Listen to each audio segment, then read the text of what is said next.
Have you ever really stopped to think about it? The secret life of water after it swirls down your drain? I mean, it disappears from your house, sure, but its journey is really just getting started. So let's follow that water and uncover the hidden, kind of amazing world it travels through. Right? It's a question we almost never ask. Every single time you do the dishes, take a shower, flush a toilet, you're adding to this massive, invisible river that's flowing right underneath our feet. So the big question is, where is that river actually headed? Okay, so our story starts at the most familiar place possible, the drain. This is the gateway. This is the spot where clean water, after it's done its job in our homes, begins a truly remarkable transformation. Now, the official term for all this used water is wastewater. And you gotta understand, it's not just from your sink or your shower. It includes everything from industrial runoff to the rain that washes oil and dirt right off our streets. Basically, if water has been used by us in any way, it's now officially wastewater. And that used water, well, it isn't just water anymore. It's picked up a lot of baggage along the way. It's gone from being this life-giving resource to a pretty serious potential hazard. So what's really in this water? It's a seriously complex cocktail. You've got the obvious stuff, right? Like human waste and food scraps. But then there's all this invisible cargo. The detergents from our laundry, pesticides from farms, and this is the most important part, countless harmful microorganisms that just love to thrive in this environment. And we absolutely cannot just ignore this. If this water gets back into our environment untreated, it becomes a massive public health crisis. It's the perfect vehicle for spreading really dangerous diseases like cholera and typhoid. So yeah, this dirty problem demands a brilliant solution. And that solution is the wastewater treatment plant. Honestly, the best way to think of it is like an obstacle course or a cleaning gauntlet that's designed to systematically strip away every single contaminant, step by step, until the water is safe again. The whole process basically unfolds in 4 main stages. It starts off really physical, filtering out the big stuff. Then the smaller, heavy stuff. Then it separates out the sludge. And finally, it uses biology for the microscopic cleaning. Let's break down how each stage works. First up, screening. As all that wastewater flows into the plant, it has to pass through these massive bar screens. Just picture a giant colander for the entire city. It's a purely mechanical process, and it catches all the large debris that has no business being in there. Things like plastics, rags, sticks, and that protects all the more delicate machinery that's coming up next.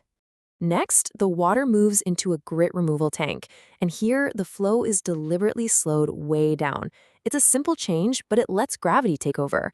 All the heavier inorganic stuff like sand, coffee grounds, and little pebbles, they just settle right to the bottom where they can be collected.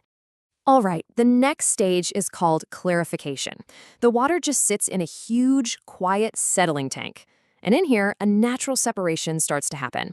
All the lighter materials, like grease and oil, they float to the top so they can be skimmed right off. Meanwhile, the heavier organic solids drift down, and they form a layer that we call sludge.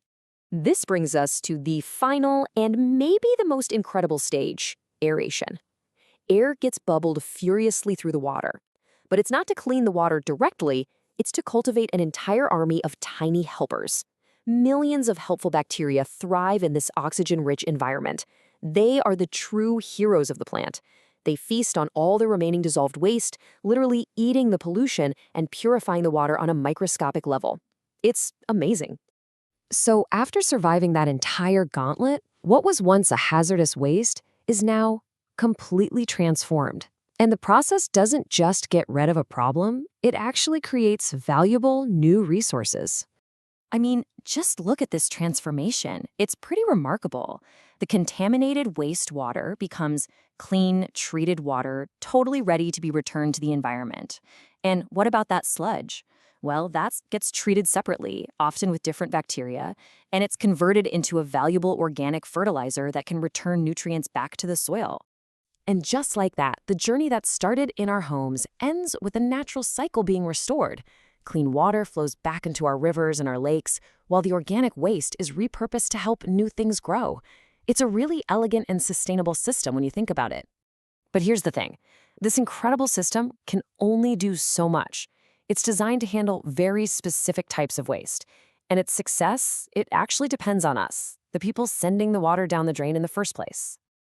Being an active citizen, or as the source material puts it, an enlightened citizen, really just means recognizing that our drains are not garbage cans.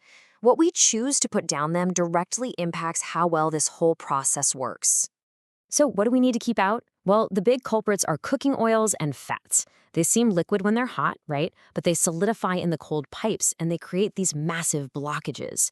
Chemicals like paint or pesticides are a huge no-no. They can actually poison those helpful bacteria that we rely on back at the plant. And of course, solids and medicines should always go in the trash, not the toilet. This quote really captures the spirit of it all perfectly.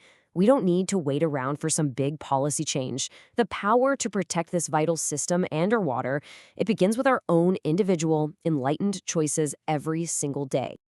So that really leaves us with a final thought. After seeing this whole complex journey our water takes and the delicate balance that's needed to clean it, what's one small thing you can start doing differently today? Maybe it's just scraping your plate into the compost bin instead of the sink, or maybe keeping a little jar for used cooking grease. Seriously, every little bit helps.